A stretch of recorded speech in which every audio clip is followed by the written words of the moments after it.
Nous, la première des questions, en fait, ça a été, on est quand même dans un temps particulier, mais qu'est-ce qu'on peut faire? Il faut absolument qu'on maintienne le lien avec les gens, avec notre public.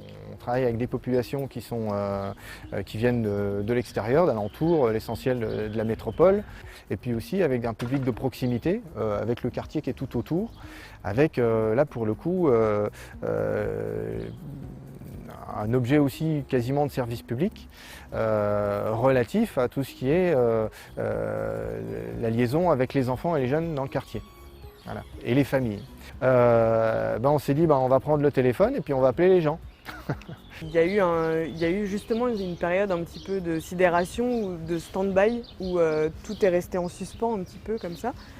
Donc les familles, au tout début du confinement, ne prenaient pas vraiment contact avec nous. C'est plutôt nous qui allons devant pour poser des questions, savoir si se travaille avec le collège, avec les enseignants se mettant en place. Nous, on proposerait de l'accompagnement à distance sous forme de visioconférence, avec des tout petits groupes, on verra ce que ça donne, sur des séquences d'1 heure, 1 heure et demie, et puis à partir de la matière qu'eux, ils ont dans les familles, c'est-à-dire ce que l'école leur fournit comme chose à faire, et effectivement de venir avec des personnels éducatifs pour les accompagner et à les aider à le faire.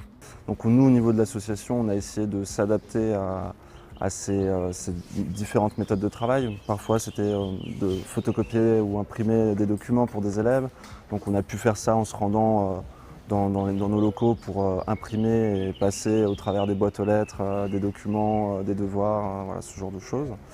Et après, d'un autre côté, on a quand même pu au travers de visio, de Skype, de téléphone, essayer d'accompagner en tout cas les élèves sur des ENT ou sur des outils pédagogiques en tout cas en ligne, que nous on ne maîtrisait pas et finalement que des jeunes ne maîtrisaient pas ou en tout cas ne s'en sont pas emparés. La liaison avec la DAN, elle s'est faite aussi dans la phase de construction, en particulier sur l'outil numérique. C'était des choses auxquelles on ne s'était même pas intéressé avant, ces questions d'outils. Voilà. Donc tout était bon pour élargir les horizons et aussi être en relation avec des gens qui avaient compétence à aussi utiliser ou mettre en œuvre tout ce qui est relatif au numérique, puisqu'on était en plein dans l'utilisation de ce genre d'outils. Pour un grand nombre d'associations comme les nôtres, on ne connaissait pas la DAN en fait. On avait un interlocuteur ou l'institutrice immédiate ou le responsable au niveau de la mairie qui pouvait faire le relais. Et ça, c'est sûr que la DAN, ça a été un soulagement parce que là, on avait toutes les questions à poser et là, ça fusait. Je ne sais pas comment ils s'en sont sortis, mais ils se sont sortis très bien. Mais c'est sûr que là, il y a toutes les interrogations que finalement on a pu redescendre, finalement par ricochet, donc au niveau des bénévoles et après les bénévoles, on a pu les partager et les confronter entre responsables associatifs entre eux et échanger sur nos pratiques. Et en fait, ce que ça nous a apporté surtout, ça a été la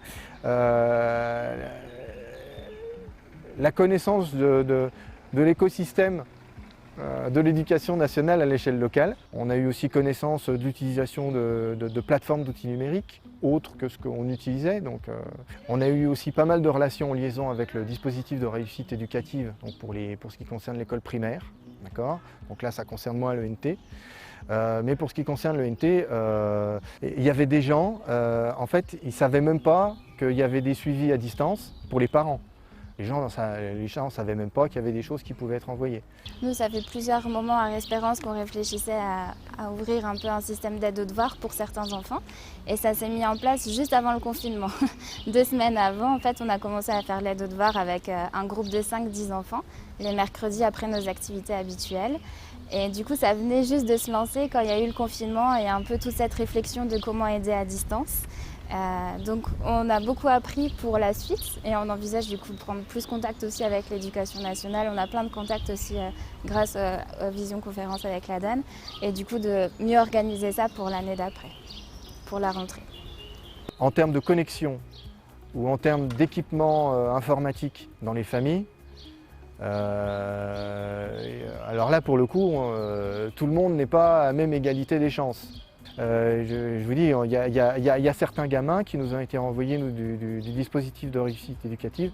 En fait, ça s'est passé au téléphone, tout simplement, parce qu'il n'y avait rien d'autre qui marchait. Puis il y a une relation et une relation de confiance. Pour moi, ça se crée encore qu'en se voyant.